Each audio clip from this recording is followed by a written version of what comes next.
How is a home marketed? Every home and market is a unique situation. Good marketing plans are specific to both. But every plan will include preparation, pricing, and marketing activities. Preparation takes time, typically months. Homes must be in show condition, with all repairs and upgrades complete, and all photos and videos completed before the home goes on the market.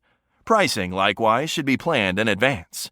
Your broker will advise on both the best price and the best terms, which include closing costs and seller credits, to balance sales speed with sales price. Once the home is on the market, it'll be quickly entered in the MLS and will show up in internet searches performed by agents and buyers.